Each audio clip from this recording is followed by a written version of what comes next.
Hey, it's Tony Brueski, and this is our week in review over the weekend, taking a look back at some of the most compelling conversations and stories that we've covered for you of the last week. Brand new episodes back Monday morning, bright and early, 5 a.m. here on the podcast. This is the Hidden Killers Podcast with Tony Brueski. Featuring defense attorney, Hidden Killers daily contributor, and host of the Defense Diaries podcast, Bob Motta. It's been very interesting. It feels like it's a case that got filled up with lie after lie or mistruth or redirect this way or that way after the fact.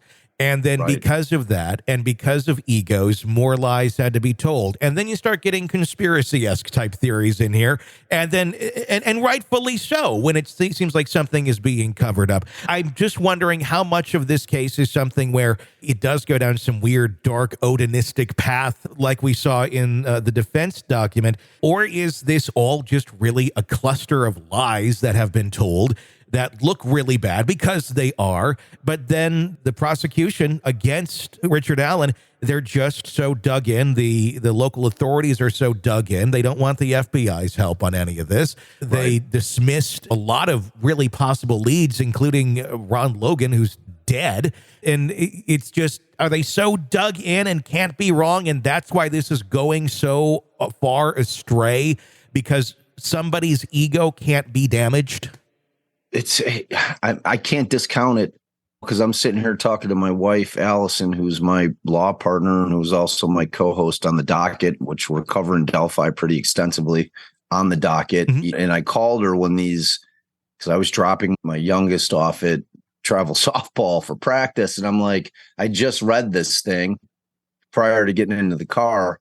And I'm like, what is McClellan doing? Mm-hmm. I don't get it. I'm like, he's either one of two things, and McClelland is the prosecutor on the case, who's never tried a murder case, by the way. That'll work out well.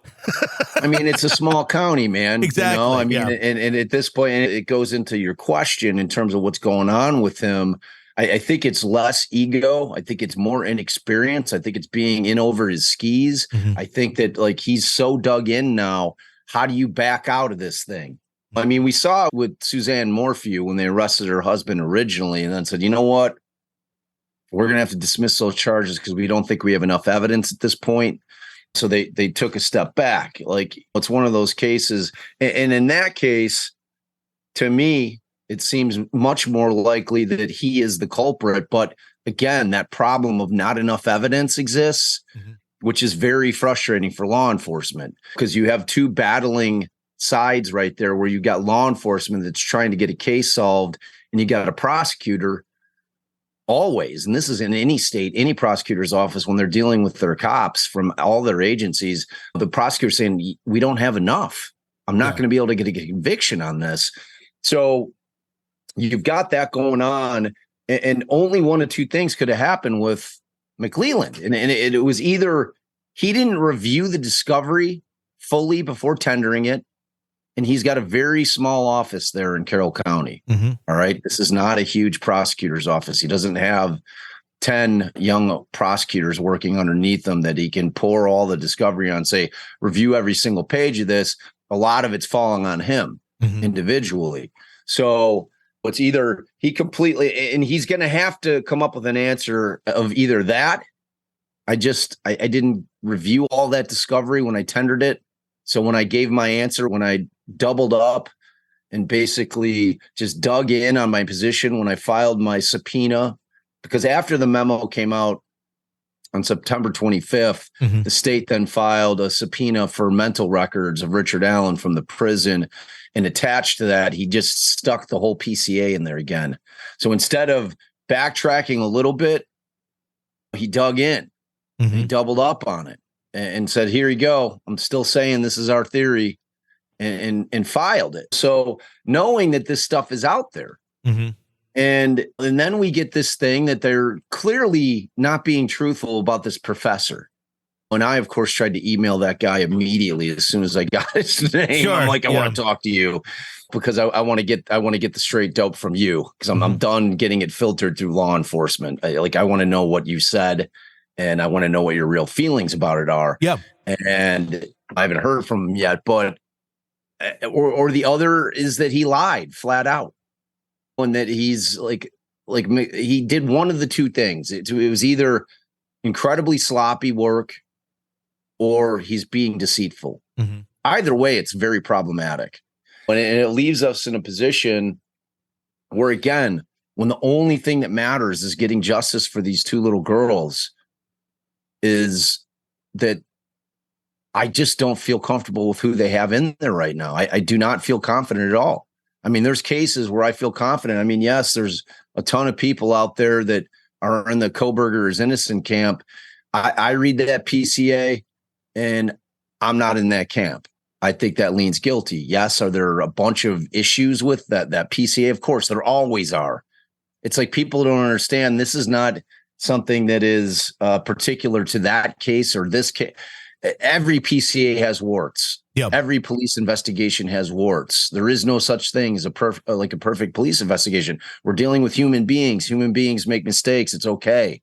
But when you make a mistake, you have to own it instead of that's where your ego comment comes in. I think that's more with law enforcement than it is the prosecutor's office. Sure. I think that their refusal to say, okay, like they're not willing to take that beating that they would be taking from everybody if it turned out that they had to dismiss the charges against Allen because law enforcement botched this. Yeah. Those are the ones with the ego to me that seem to be not willing to do what they need to do in order to try to secure justice for the girl. So I don't know, man. It's a fascinating case and tragic case, and it's an infuriating case. With the Frank's motion back on September 18th to disavow or disallow the evidence of the gun found in Allen's house, where is that going as of right now? I know there hasn't been a Frank's hearing yet. Is there one that's going to take place down the road? Is that still up in the air?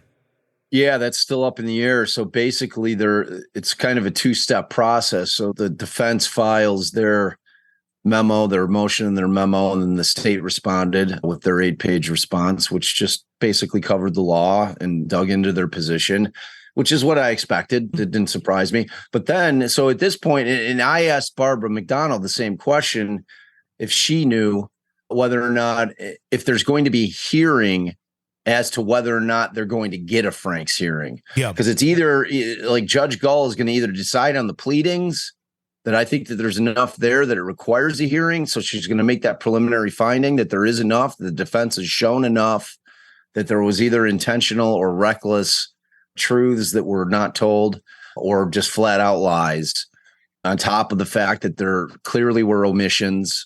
And she's going to have to make that decision, or I think she should be having a hearing. If she's inclined to deny a Frank's hearing, it's going to be stunning to me. I think that this has to be aired out, and it has to be aired out in the form of a hearing. So right now there's nothing set. It's a little puzzling to me. I don't know exactly what she's waiting for with this trial date looming. But there is no way that this thing is going January 8th. There's no way. There's still way too much motion work. I mean, she hasn't even set a motion deadline. Like, this is the last date that you can file motions because we have a trial date set. Mm-hmm. And I'm just telling you, 3 months is the blink of an eye in the practice of law when you're preparing for a case like this. It just is. I mean, everybody wants this thing to go to trial. I don't. I want it to be litigated properly. I want all the motions that need to be filed and litigated. I want them to continue to investigate to make sure that they have the right guy, because if what they have evidentiary, like of what we know of right now, it's not enough. It's not enough. Like, I am in no way convinced. I don't care that he gave a voluntary statement putting himself there, and he's wearing very common clothes to the area. Mm-hmm. Like, that is not convincing to me. And the unspent casing is junk science. And don't take my word for it. Yeah. Dig as hard as you want and find a case. Do a little research, not an article. Mm-hmm. Try to find a case in the United States. And I'm talking to the listeners now out there. Now, you try to find a case in the U.S. where somebody's been convicted on an unspent casing getting ejected and them matching it to a weapon. And you'll be looking forever because it doesn't exist. In a case where the victims were not shot. Correct. Yep. So right now, nothing's set as far as a hearing, and we're just waiting. Want to listen ad-free? Want advance access to all of our interviews before anyone else? Become a True Crime Today Premium Plus subscriber on Apple Podcasts. You get every episode commercial-free. So you can binge on true crime Until you can binge no more. Search True Crime Today Premium Plus on Apple Podcasts now, or go to our podcast page and sign up now. More of the Hidden Killers podcast next.